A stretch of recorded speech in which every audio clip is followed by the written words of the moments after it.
तो अब भारत का दूसरे देशों के साथ बिजनेस डील का कंपटीशन इतना ज्यादा बढ़ चुका है कि इसने दुनिया के सबसे बड़े सुपर पावर यानी कि अमेरिका को भारत के सामने झुकने पर मजबूर कर दिया है। दरअसल अमेरिका अकड़ कर बैठ गया था कि अमेरिका की तरफ से भारत को इससे ज्यादा कुछ नहीं मिलने वाला है और भारत को वही लेना होगा। लेकिन भारत ने ऐसी चाल चली जिससे अमेरिका की न सिर्फ अकड़ टूटी बल्कि अमेरिका का घमंड भी ठिकाने लग गया है और अब अमेरिका की तरफ से भारत को इतना बड़ा फायदा होने जा रहा है जिसे अमेरिका भारत को देना ही नहीं चाहता था।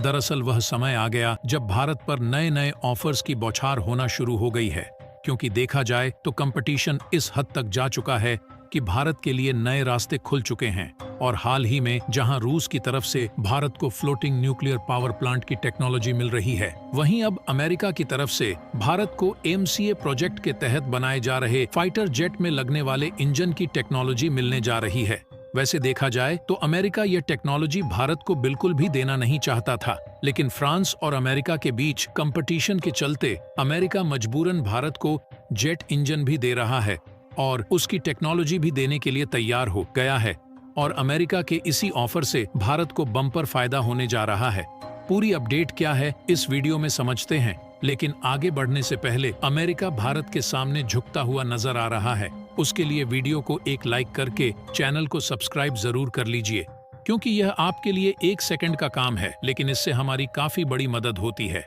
दरअसल इस समय देखा जाए तो भारत दिन पर दिन अपनी डिफेंस कैपेबिलिटी को बढ़ा रहा है, साथ ही दूसरे देशों को डिफेंस हथियारों के लिए अपने आप पर डिपेंडेंट भी करता जा रहा है, जिसका नमूना आपने हाल ही में देखा होगा जब भारत ने पहली बार दुनिया की सबसे ताकतवर ब्रह्मोस मिसाइल को फिलीपींस में डिलीवर करके इतिहास रचा था। और इसी बीच भारत ने अपनी डिफेंस पावर को और भी ज्यादा मजबूत करने के लिए 5th जनरेशन वाले MCA फाइटर जेट बनाने को मंजूरी दिया है, जिसके डेवलपमेंट पर भारत की हिंदुस्तान एरोनॉट लिमिटेड काम कर रही है। और इस प्रोजेक्ट के तहत कई एडवांस MCA फाइटर जेट बनाए जाने हैं। लेकिन दिक्कत वाली बात यह है कि इसमें जो इंजन लगाए जाने हैं उनको दूसरे देशों से इंपोर्ट करना है, क्योंकि भारत के पास इसके इंजन बनाने की टेक्नोलॉजी मौजूद नहीं है। ऐसे में भारत ने फ्रांस और अमेरिका से इंजन खरीदने का मौका तलाशा, क्योंकि देखा जाए तो यह दोनों देश इंजन की टेक्नोलॉजी के मामले में काफी अच्छे देश माने जाते हैं। इसीलिए फ्रांस और अमेरिका दोनों देशों में भारत को अपने इंजन और टेक्नोलॉजी बेचने की होड़ मची हुई है। और इसी होड़ में अमेरिका ने भारत को एक ऐसा बम्पर ऑफर दे दिया है जिससे भारत का जबरदस्त मुनाफा होने जा रहा है। और यह ऑफर भारत को अमेरिका की जनरल इलेक्ट्रिक की तरफ से दिया गया है। और देखा जाए तो अमेरिका की यह कंपनी ऑलरेडी भारत में बनाए जा रहे तेजस में लगने वाले इंजन की सप्लाई कर रही है। वैसे देखा जाए तो भारत फाइटर जेट में लगने वाले इंजनों के लिए पूरी तरह से दूसरे देशों पर डिपेंडेंट नहीं है, बल्कि भारत की कंपनियां खुद भी फाइटर जेट में लगने वाले इंजन बना रही हैं।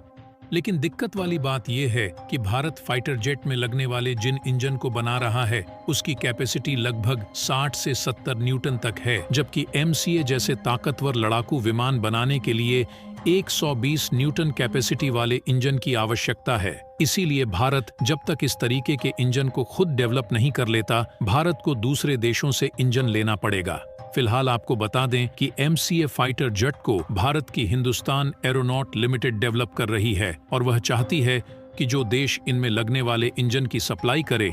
वह भारत को उसकी टेक्नोलॉजी भी ट्रांसफर करे, ताकि भारत जरूरत पड़ने पर घरेलू तौर पर डेवलप भी कर पाए और उसकी रिपेयरिंग भी खुद कर सके। क्योंकि ऐसा कई बार देखा गया है, जब कई देशों के बीच युद्ध चलता है तो अमेरिका जैसे देश भारत को धोखा देने के लिए हथियारों की सप्लाई बंद कर देते हैं। और ऐसे में अगर भारत के पास इन इंजन को बनाने की टेक्नोलॉजी नहीं रही और हम पूरी तरह से अमेरिका पर ही डिपेंडेंट रहे, तो समय आने पर कभी भी अमेरिका इंजन के लिए मना कर सकता है और इसकी सप्लाई भी बंद कर सकता है। लेकिन अच्छी बात यह है कि अमेरिका की जनरल इलेक्ट्रिक न सिर्फ इंजन की सप्लाई करना चाहती है, बल्कि इसकी टेक्नोलॉजी भी ट्रांसफर करने के लिए तैयार है। फिलहाल आपको बता दें कि बातचीत से जुड़े रक्षा मंत्रालय के शीर्ष सूत्रों ने बताया कि अमेरिकी प्रशासन जहां प्रति इंजन के लिए $1.1 मिलियन की मांग कर रहा है, वहीं भारत ने पेलोड के साथ $80 मिलियन कीमत की पेशकश की है। भारत इस बात के लिए मोल तोल करने की कोशिश कर रहा है कि अमेरिका अंततः प्रति इंजन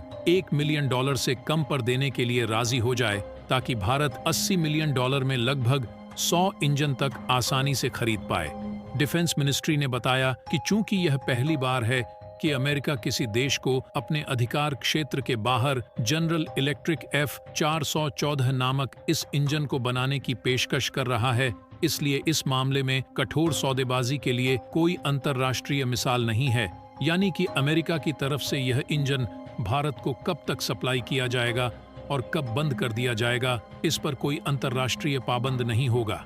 और अच्छी बात यह है कि दोनों देश इस बात पर सहमत हुए हैं कि हिंदुस्तान एरोनॉटिक लिमिटेड प्रति इंजन कीमत अदा करने के बाद तय संख्या से अधिक इंजन बना सकती है। फिलहाल इसके अलावा देखा जाए तो भारत अपनी डिफेंस कैपेबिलिटी को ही नहीं बढ़ा रहा है, बल्कि पड़ोसी देशों में पकड़ भी मजबूत कर रहा है। और जो भारत कभी सिर्फ हथियारों के आयात के लिए जाना जाता था, वही भारत डिफेंस एक्सपोर्ट के मामले में अपना दबदबा बना रहा है। एक्सपर्ट्स के मुताबिक भारत का लक्ष्य है कि पड़ोसियों पर ध्यान केंद्रित करते हुए सैन्य उपकरणों का निर्यात किया जाए। और यदि आपने हाल ही की कुछ खबरों पर ध्यान दिया हो तो भारत ऐसा करने में कामयाब भी हो रहा है। और जिस फिलीपींस देश को भारत ने लगभग 1 महीने पहले ब्रह्मोस मिसाइल को भेजा था, वही फिलीपींस अब भारत के ध्रुव हेलीकॉप्टर को खरीदने में दिलचस्पी दिखा रहा है, जिसकी जल्द ही भारत की हिंदुस्तान एरोनॉटिक लिमिटेड के साथ फाइनल होने की उम्मीद बनी हुई है। और वैसे भी भारत की डिफेंस इंडस्ट्री पर नजर डाली जाए तो भारत इस तरीके से दुनिया भर के देशों में अपनी पहचान बना चुका है कि लगभग 85 देश ऐसे हैं जिनको भारत डिफेंस इक्विपमेंट और हथियार एक्सपोर्ट करता है। और अच्छी बात यह है कि इसमें दिन पर दिन नए नए देश भी शामिल हो रहे हैं। भारतीय डिफेंस कंपनियां जिस तरीके से अपनी पहचान बना रही हैं, उनके लिए कई देश पागल हो चुके हैं। यही नहीं, बल्कि इसके अलावा एक और खबर निकल कर आई है जिससे आपको इसका अंदाजा पूरी तरह से हो जाएगा कि भारत का एक्सपोर्ट मार्केट किस तरह से रिकॉर्ड तोड़ता हुआ दूसरे देशों पर अपना वर्चस्व जमा रहा है।